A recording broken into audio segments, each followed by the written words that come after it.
இது வரைக்கும் நம்ம வந்துட்டு HTML CSS பார்த்துருக்கோம். அதில் வந்துட்டு நமக்கு ஓரளவுக்கு பேசிக்ஸ்லாம் தெரிஞ்சிருக்கு. இப்போ அதை வச்சு நம்ம ஒரு வெப்சைட்டும் கிரியேட் பண்ணியிருக்கோம். இப்போ வந்துட்டு நம்ம ஜாவா ஸ்கிரிப்ட் இறங்க போகிறோம். இந்த வீடியோவில் உங்களுக்கு வந்துட்டு அடுத்து நம்ம ஜாவா ஸ்கிரிப்டில் என்னென்ன கற்றுக்க போகிறோம் அப்படின்றத பற்றி பார்க்க போகிறோம். அப்புறம் அதை கற்றுக்கிட்டு நம்ம என்னென்ன பண்ணலாம் அப்படின்றத பார்க்க போகிறோம். ஸோ முதல்ல வந்துட்டு நான் இதை மறுபடியும் இந்த இமேஜ் காட்ட போகிறேன். இது நம்ம ஏற்கனவே ஆரம்பத்தில் ஒரு வாட்டி பார்த்துருந்தோம். இங்கே பார்த்தீங்க அப்படின்னா நமக்கு வந்து 2 விதமான வெப்சைட்ஸ் இருக்குது. ஒன்று வந்துட்டு ஸ்டாட்டிக் வெப்சைட், அடுத்தது வந்துட்டு டைனாமிக் வெப்சைட். ஸ்டாட்டிக் வெப்சைட்டில் பார்த்தீங்க அப்படின்னா HTML, CSS அப்புறம் ஜாவா ஸ்கிரிப்ட் இருக்குது. டைனாமிக் வெப்சைட்டில் பார்த்தீங்க அப்படின்னா ஃப்ரண்ட் எண்ட்னு ஒரு செக்ஷன் இருக்கு, அதுக்கப்புறம் பேக் எண்ட் இன்னொரு செக்ஷன் இருக்கு. ஃப்ரண்ட் எண்ட்ல வந்து பார்த்தீங்க அப்படின்னா HTML, CSS, ஜாவா ஸ்கிரிப்ட் இந்த மூணுமே வந்துட்டு ஃப்ரண்ட் எண்ட்லையும் இருக்கும், ஸ்டாட்டிக் வெப்சைட்லையும் இருக்கும்.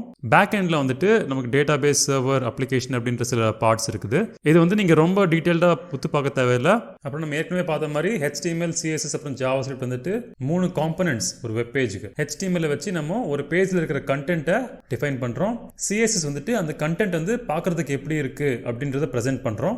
ஜாவா ஸ்கிரிப்ட் அப்படின்றது வந்து அந்த வெப் பேஜ்ல வேற ஏதாவது பிஹேவியர்ஸ் தான் இருந்தது அப்படின்னா அதை ஜாவா ஸ்கிரிப்ட் வச்சு நம்ம பிஹேவியரை டிஃபைன் பண்றோம். இப்போ இந்த கோர்ஸ்ல வரப்போற செக்ஷன் பார்த்தீங்க அப்படின்னா நம்ம ஃபுல்லா ஜாவா ஸ்கிரிப்ட்ல தான் ஃபோக்கஸ் பண்ண போறோம். ஸோ இந்த கோர்ஸ்ல நம்ம என்னென்ன பார்க்க போறோம்? முதல்ல வந்துட்டு ஜாவா ஸ்கிரிப்ட் அப்படின்னா என்னதுன்னு பார்க்க போறோம். அதுக்கு என்னென்ன அப்ளிகேஷன்ஸ் இருக்குது, அதாவது ஜாவா ஸ்கிரிப்ட் வச்சு நம்ம என்னென்ன பண்ணலாம் அப்படின்றத பார்க்க போறோம். அப்புறம் ஜாவா ஸ்கிரிப்ட் வச்சு எப்படி நம்ம ப்ரோக்ராமிங் பண்றது அப்படின்ற பார்க்க போறோம். அதை வந்து நம்ம படிப்படியாக கற்றுக்க போறோம். அதுக்கப்புறம் ஒன்ஸ் நம்ம ஜாவா ஸ்கிரிப்ட் வந்துட்டு ஓரளவு கற்றுக்கிட்டோம் அப்படின்னா அதை எப்படி ஒரு ஸ்டாட்டிக் வெப்சைட்ல இன்டெகிரேட் பண்றது அப்படின்னு பார்க்க போறோம். ஸோ இப்போ அடுத்து வர பகுதிக்கு நமக்கு என்னென்ன தேவை அப்படின்னு பார்த்தீங்க அப்படின்னா ஒரு இன்டர்நெட் எனேபிள் டிவைஸ் இருந்தால் போதும். அது நீங்கள் ஸ்மார்ட் ஃபோனாக இருக்கலாம், இல்லாட்டி கம்ப்யூட்டராகவும் இருக்கலாம். ஸோ ஜாவா ஸ்கிரிப்ட் வந்து நீங்கள் ஃபுல்லாக ஸ்மார்ட் ஃபோன்லேயே கற்றுக்கலாம். உங்களுக்கு கம்ப்யூட்டர் இருக்கணும்னு அவசியம் இல்லை. அதுக்கப்புறம் உங்களுக்கு வந்து இங்கிலீஷ் லிட்ரஸி இருக்கணும், அதாவது இங்கிலீஷ் வந்து எழுத படிக்க தெரிஞ்சிருக்கணும். அது இருந்தால் போதும். அதுக்கப்புறம் ஒன்ஸ் நம்ம வந்து ஜாவா ஸ்கிரிப்ட் கற்றுக்கிட்டாச்சு அப்படின்னா நம்ம அதை வச்சுட்டு கொஞ்சம் காம்ப்ளெக்ஸான ப்ரோக்ராம்ஸ்லாம் எழுதலாம். அப்புறம் ஜாவா ஸ்கிரிப்ட் கற்றுக்கிறதுல நிறைய பெனிஃபிட்ஸ் இருக்கு. ஏன்னா அது வந்து ஒரு மாடர்ன் ப்ரோக்ராமிங் லாங்குவேஜ், அதுக்கு நிறைய அப்ளிகேஷன்ஸ் இருக்கு, ரொம்ப பவர்ஃபுல்லான லாங்குவேஜ் தான்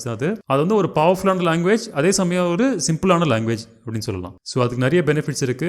அப்புறம் அடுத்து வந்துட்டு நம்ம ஸ்டாட்டிக் வெப்சைட்ல ஒரு காம்ப்ளெக்ஸான பிஹேவியர்ஸ் எல்லாம் வந்துட்டு நம்ம ஜாவா ஸ்கிரிப்ட் வச்சு நம்ம கோட் எழுதலாம். அப்புறம் கடைசியாக பார்த்தீங்க அப்படின்னா இதுக்கு ரொம்ப ரொம்ப முக்கியமான ஒரு பெனிஃபிட் இந்த கோர்ஸுக்கு என்ன அப்படின்னு பார்த்தீங்கன்னா நம்ம வந்து ஒன்ஸ் ஜாவா ஸ்கிரிப்ட் ஃபண்டமெண்டல்ஸ் எல்லாம் கற்றுக்கிட்டாச்சு அப்படின்னா அடுத்து நம்ம அதை வச்சுட்டு சில அட்வான்ஸ்டு ஜாவா ஸ்கிரிப்ட் லைப்ரரிஸ் எல்லாம் கற்றுக்கலாம். ஸோ அந்த அட்வான்ஸ்ட் ஜாவா ஸ்கிரிப்ட் லைப்ரரிஸ் கற்றுக்கும் போது என்ன ஆகுது அப்படின்னா நம்ம அதை வச்சுட்டு மொபைல் ஆப்ஸ், இப்போ ஆண்ட்ராய்டு ஆப்ஸ், iOS ஆப்ஸ், அதாவது ஆப்பிள் ஐஃபோன் ஆப்லாம் நீங்கள் ரெடி பண்ணலாம். அதுலேயே அது மட்டும் இல்லாமல் நீங்கள் கம்ப்யூட்டரில் வெப் ஆப்ஸ்லாம் கூட பண்ணலாம். இப்போ உதாரணத்துக்கு ஃபேஸ்புக் இருக்குது, ட்விட்டர் இருக்குது, இந்த மாதிரி பெரிய பெரிய காம்ப்ளெக்ஸான ஆப்ஸ்லாம் நீங்கள் ஜாவா ஸ்கிரிப்ட் வச்சு கிரியேட் பண்ணலாம். ஸோ இந்த கோர்ஸ் நீங்கள் கற்றுக்கிட்டீங்க அப்படின்னா உங்களுக்கு வந்து ஃபண்டமெண்டல்ஸ் தெரிஞ்சு போயிடும். அந்த ஃபண்டமெண்டல்ஸை வச்சு நீங்கள் அட்வான்ஸ்டு ஜாவா ஸ்கிரிப்ட் லைப்ரரிஸ்லாம் கற்றுக்கிட்டு அந்த மாதிரி பெரிய பெரிய காம்ப்ளெக்ஸான அப்ளிகேஷன்ஸ்லாம் கிரியேட் பண்ணலாம் நீங்கள். ஸோ இப்போ நான் கற்றுக் கொடுக்குறதுல நீங்கள் வந்து ஃபோக்கஸ் பண்ணி கற்றுக்கிட்டீங்க அப்படின்னா உங்களுக்கு நிறைய ஆப்பர்ச்சுனிட்டிஸ் ஓப்பன் ஆகும். ஸோ நீங்கள் கற்றுக்கிறதுக்கு எக்ஸைட்டடாக இருப்பீங்க நம்புறேன். இந்த வீடியோவை மறக்காம லைக் பண்ணுங்க, ஷேர் பண்ணுங்க, மற்றவங்களுக்கு தெரிய வைங்க.